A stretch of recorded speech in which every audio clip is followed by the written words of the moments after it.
What is up, XRP community, and welcome back to another video. Crazy stuff here.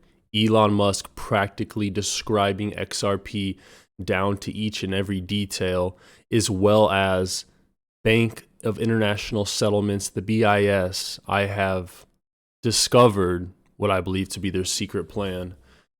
Guys, XRP, like I said in my last video, is breaking out of a 500-day downtrend.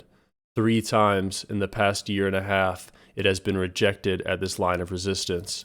And because of bullish lawsuit news, the past month has been pretty good. When you break through a resistance, you typically backtest that resistance to see if it's still resistance or if it's turned to support. And what happened when XRP went back to the resistance? It bounced. This is good news. And assuming the lawsuit wraps up in the next 2-3 months, you are going to see XRP go to the moon. Compound that with the DXY, the dollar chart. It is now, for the first time as well in a year and a half, falling out of the parabola. Typically, when you see assets in crypto go parabolic, there's a thing in technical analysis where you can chart a parabola to see the exponential growth of an asset. When the asset breaks through the parabola, that typically means the momentum is done. Bitcoin's top at 69,000. It was when it fell out of the parabola. You could see it on the chart. Guys, this is not crypto. This is a stock. Facebook. Mark Zuckerberg is getting a little bit of karma for all of the privacy and freedom that he has stolen from his users. The after-hours trading of the Facebook stock. Red, red, red. It looks like a rug pull. And then look at this. XRP surpasses 4.3 million total wallet addresses. Even though there's a lawsuit, it doesn't matter. Even though you can't buy XRP on a lot of exchanges, it doesn't matter. Why? Because XRP was not made for the retail user. XRP was made to transfer trillions of dollars. Fast, cheap, inefficient. In talking about adoption, BitBoy Crypto, one of the largest crypto influencers, regardless of your opinion on him, he is very favorable, very friendly towards XRP these days. And what is Elon Musk saying? Listen to this. I think there's some merit to this is not a slam on Bitcoin. There's some merit to considering something that has higher max transaction rates and a lower transaction cost, and kind of seeing how far you could take a single layer network where the exchanges act as a de facto second layer. I think you can probably take that further than people realize, and as bandwidth increases over time, latency decreases. SpaceX's Starlink is actually playing a role in this, and I think long term people will probably have access to worldwide access to gigabit level connectivity at low latency, and so at low cost. And so then your base layer could do a lot of transactions if you take that into account. Can Bitcoin do a lot of transactions per minute? What could Elon Musk be describing? If you guys like this content and you want to support, hit the like button. I greatly appreciate it, and it very helps out the video. Guys, Bank of International Settlements, one of the largest global financial intermediaries, they have something called the Project M Bridge. Okay, it's a ledger that looks just like the XRP ledger. Keep in mind, Accenture, one of the big 4 accounting firms, is also a Ripple technology partner and has its own blockchain with XRP enabled. So look at this right here. In its press release, Accenture explained that its solutions enabled businesses process synchronization between the blockchain platforms from digital asset and R3 Corda. R3 Corda, does that sound familiar? 4 years ago, December 2018, R3, the world's leading developer of enterprise blockchain solutions for business, today launched its new Corda settler. And what is it used? XRP is the first globally recognized cryptocurrency to be supported by the settler, bringing the Corda and XRP systems into closer alignment. And guys, this video I have for you from a guy named Luke Belmar, a 25-year-old, a very young guy. Okay, he made $20-30 million in e-commerce, and then he 40x'd his net worth to 200 million in cryptocurrency.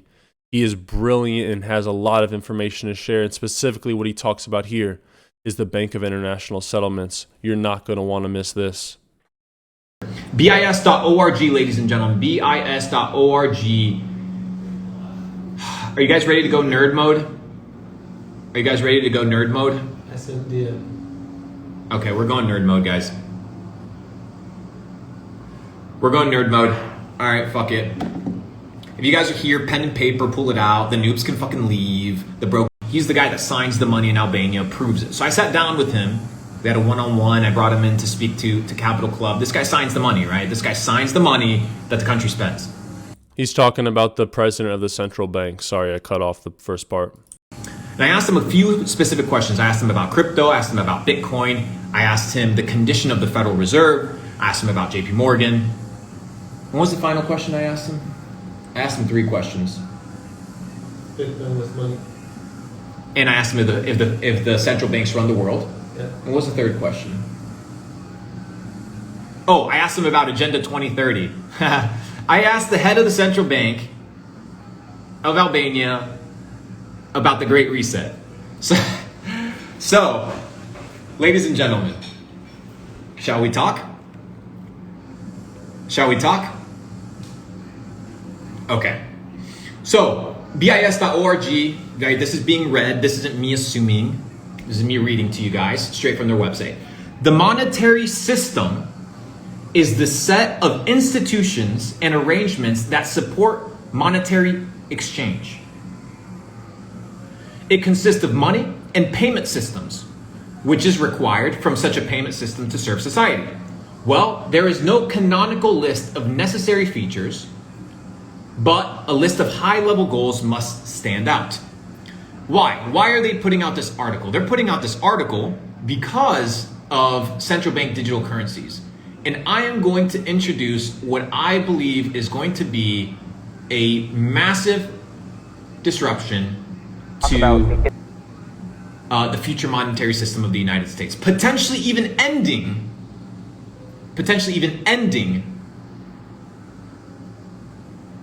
the financial reign of America. I'm like 80% certain here. That's how serious I am. So, to ensure the safety and stability, guys, mind you, what I'm reading you right now is word for word what the Bank of International Settlements has put out. 1, to ensure the safety and stability of the system, money needs to fulfill 3 actions. These are the 3 things that money consists of. And this is the same thing the governor of the Central Bank of Albania told me, because they all are under the same teachings. All of them. They're all globalists. Which is fine, right? Like, if you want to be a globalist, that's your thing. Like, I'm not here to fight trillionaires, you know what I mean? I'm just here to make sure everybody's aware of the reality of the situation. Then you can act accordingly. To ensure the safety and stability of the system, money needs to fulfill 3 actions. 1, it needs to be a store of value. 2, it needs to be a unit of accounting. And 3, it needs to be a medium of exchange. Where the monetary system relies on key nodes and entities, whether public or private, they need to be accountable through specific mandates from public authorities and through proper regulation and supervision for private entities. The monetary system should be efficient, enabling proper regulation and supervision for private entities. That's what we said. The monetary system should be efficient, enabling reliable, fast payments to support economic transactions both at scale and also at low cost. Access to basic payment services at affordable prices, in particular transaction accounts, should be universal to spread the benefits of economic activity, promoting financial inclusion. Not least, the system must protect privacy as a fundamental right and provide user control over financial data. The keyword, Integrity of the system must be protected by guarding against illicit, not illegal, illicit activities such as money laundering, financing of terrorism, and fraud. They use those three examples because they always try to use the most extreme examples. They can't use guarding against, your bank, the money in your bank actually not being insured, right? If you have cash today, you're in a situation where the government asks you, well, why do you have cash? What the fuck are you doing with cash? Why is your money not in the bank? That's sketchy. But your money isn't insured. Well, it is insured. It is FDIC insured by the full faith of the United States government, up to $250,000 per bank account. So if you have $1 million in the bank account, the bank goes bust because they take your money and they loan it through fractional reserve banking, and then they can't put it back in, they over leverage. You end up losing $750,000 because the government is insured $250,000. Those $250,000 will most likely be printed, and it'll dilute the value of that money even more. So having money in the banks, it's a tough one. It's a tough one because there's a lot of great things that come from the banking institutions, right? The people that run the systems, like there are loopholes for a reason. But then on the other side, it's shit. And the reason it's shit is because it is a centralized, controlled, private organization that is moving this money. So 1971 rolls around, the United States pulls the money away from the gold standard. What do they peg it up against now? Oh, I'm sober. Somebody says it looks sober. Dude, I'm super sober. What you're seeing is just bloodshot eyes from constant travel and unlimited hustle. So we're in a situation right now where in 1971, gold standard removed. Now, what is the standard? What is the standard, ladies and gentlemen? What is the standard? Bingo. Somebody said oil. Oil is the new standard.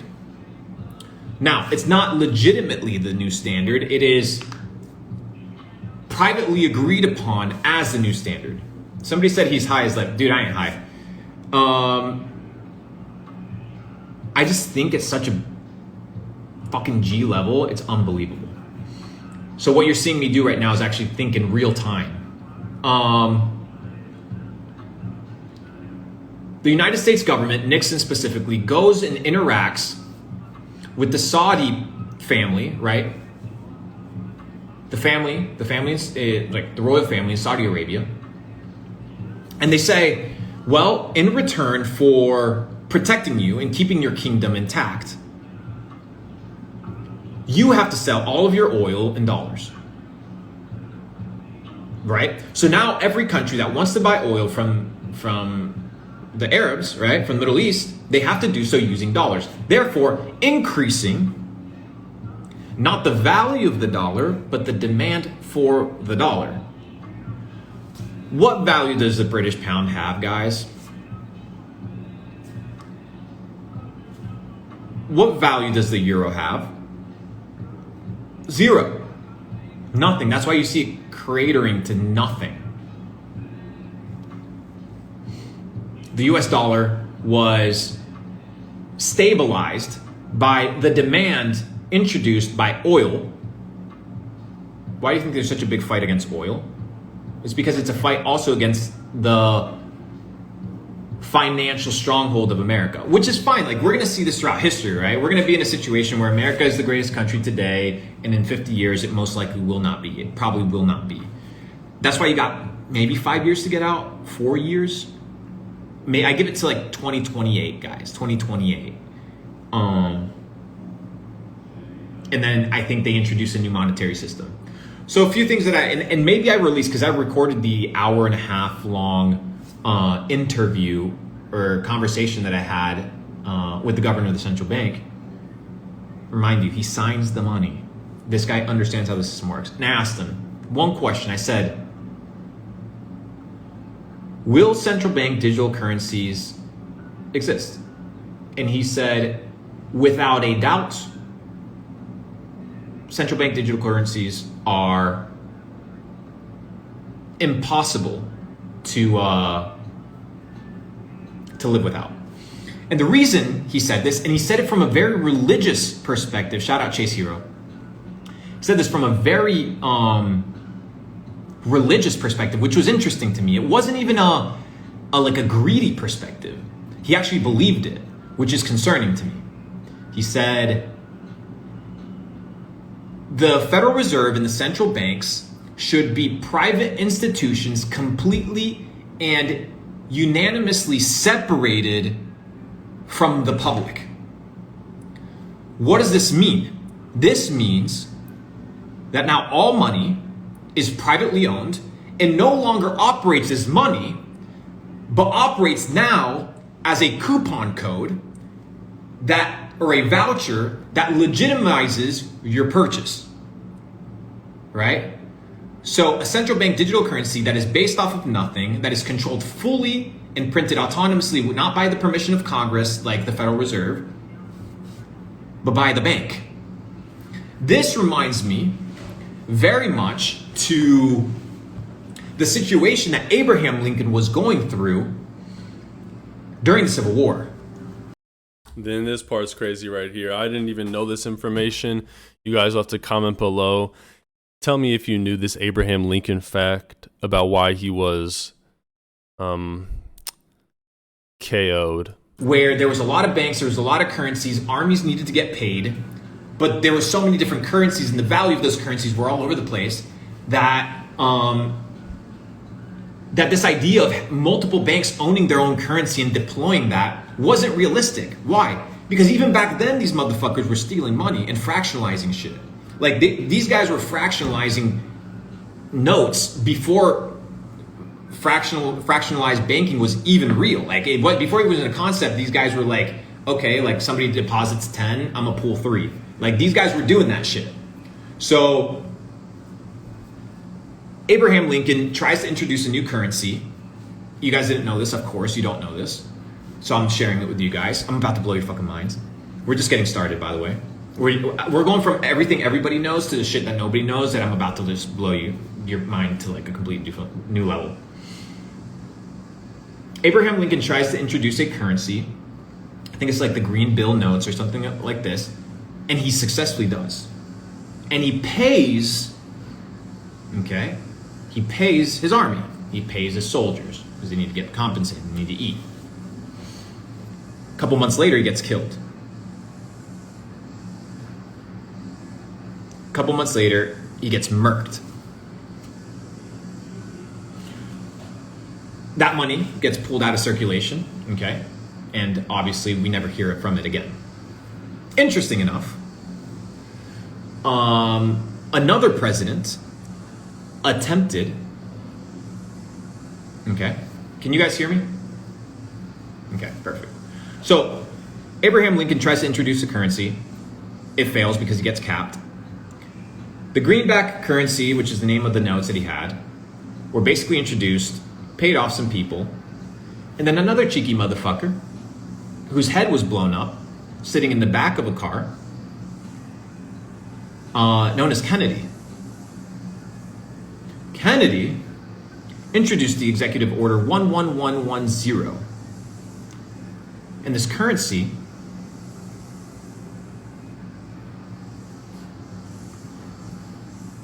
the Treasury was backing up this currency with silver.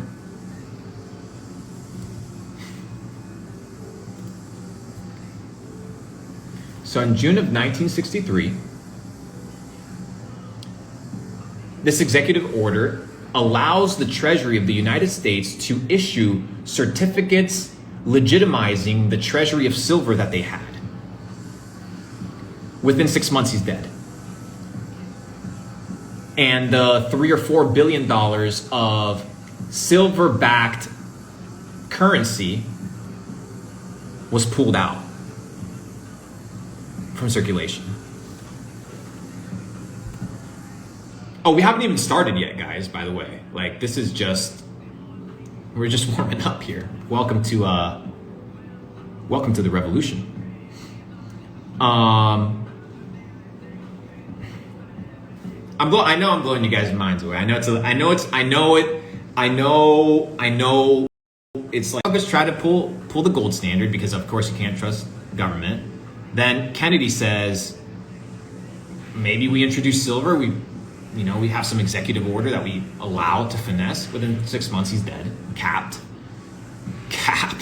Like super capped. And the best part is that a few months later, to commemorate his death, they mint silver coins with his head on it.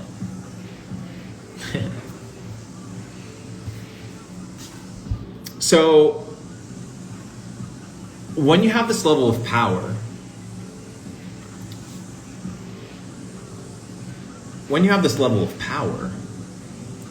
all us individuals, what we can do is just observe. You ain't gonna fucking fight it. Let's just be honest. What you can do is capitalize on it. Guys, I'm not here to fight BlackRock. I'm not here to fight trillions of dollars. And it's just not. I ain't a dumb motherfucker, bro. I ain't trying to get capped like Kennedy. Like, why would I do that? What did he accomplish? Nothing. Like, he tried to finesse and he got finessed. So, yeah, just look up the silver standard, Executive Order 11110. And this was basically to revoke Reagan's order, Executive Order 12608, I believe it is. I believe that's what it was. No.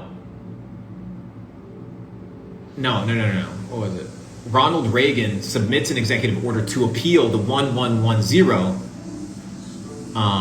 and reintroduce the Federal Reserve systems to distribute and exchange currency again around the world. Okay, perfect. So I'm just trying to get my my law and my terms, everything in my head right. That's why a lot of these lawyers and all these people are rich, because they understand the system. So I showed you guys a face today. I showed you guys this guy's face on Instagram story. You guys see this guy? Okay, so that guy right there, who knows who that guy is? Who knows who that guy is? Who knows who the Saudi Crown Prince bin Salman is? Does anybody know who the Crown Prince of Saudi Arabia is? Okay, so the Prince of Saudi Arabia, 2 years ago, or 3 years, 2-3 years ago, comes in and says, fuck all these royals.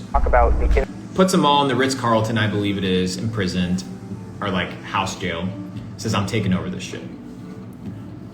So he does deals with Trump, very interesting deals. He does very few deals with Biden. And in fact, an alliance has been forming in the background. As the Saudis realize that the US is no longer the bully that can protect them from going and bombing Syria and having no repercussions or doing all the craziness that they do. Well, a ton of people do craziness. You guys are just exempt. A partnership has been forming in the background. In the background, something called BRICS is forming. BRICS. That's an acronym for Brazil, Russia, India, China, and South Africa. Now, they're about to introduce the Middle East. And what is the proposition of the Middle East? Well, that if BRICS ends up forming and joining an alliance, right, and Saudi Arabians end up joining BRICS, we're going to be in a situation where the gold is no longer the petrodollar. The dollar, is no longer the petrodollar, because the Saudis are now allowing other countries to purchase oil using different currencies. this idea of we'll give you oil and we'll sell it in US dollars in exchange for security is no longer a valid argument for the Saudis. Why? Because they got China, they got India, one of the probably biggest superpowers that's going to come up in the next 100 years. Shout out to India. You guys are about to fucking crush it. If you guys are in the India market, I would not leave. I'd build that shit. And they got Russia. China, Russia, and India. All these three motherfuckers have just formed an alliance. Okay? And guess who's not in it? Guess who's not in it? The United States of America. So, where do we go from here? Well, now we know that there is a conspiracy, and a very legitimate one as well, of destabilizing the US dollar. That is why what you are witnessing in real time is the destruction of the current, not the current dollar, but the current financial infrastructure of the world. The current financial infrastructure of the world is based off of capitalism, right? Now, all the billionaires, and I sent this out to, and I sent the link out to the people that attended the pop-up in Amsterdam. It's a specific 1-hour documentary or interview between some of the most elite individuals in banking. Are you guys ready for that? This one's pretty heavy duty. You guys ready? All right. They have this philosophy that the government should not be in charge. They also have a philosophy that the private sector should not be in charge. Why? Well, the private sector doesn't have necessarily the people's best interest in mind, and the public sector is too unoptimized and too slow. When asked the question, you know, you had Larry Fink from BlackRock, you had Ray Dalio from from Bridgewater, you had Blackstone, you had Goldman Sachs, you had Bank Santander, all of them there. And then the panel asked, would you guys pay more taxes? What do you think was the answer? Well, we would pay more taxes if it was more efficient and if it made sense.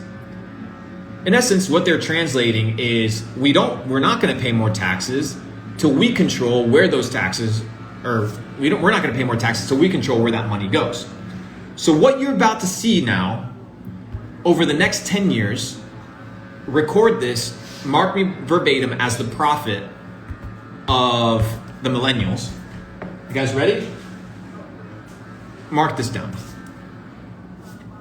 We will enter what I like to call, and I don't know if I've coined it or not, but maybe I have, techno-feudalism. Is that a real term? If not, I'm going to coin that shit right now.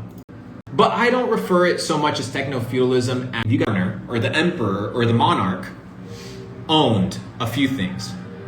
Owned the land, owned the means of production, owned, what else did they own? They owned the workers, they owned the crops, and then of course they had the territory. So, Larry Fink, they're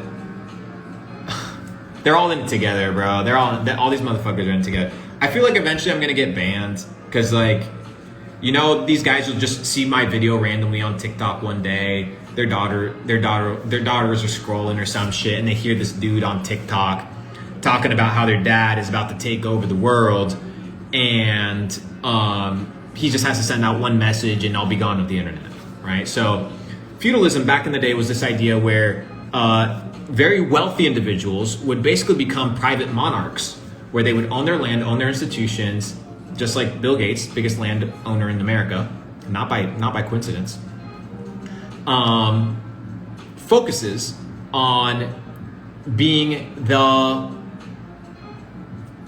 lenders and buyers of last resort, which basically means they are in charge of everything at all times. So they control the crops, they control the monetary system, they're in charge. This is what the elites want to reintroduce into the financial system. And the only way that they can do it is through central bank digital currencies. I've actually just found a Reddit thread from 2016 that says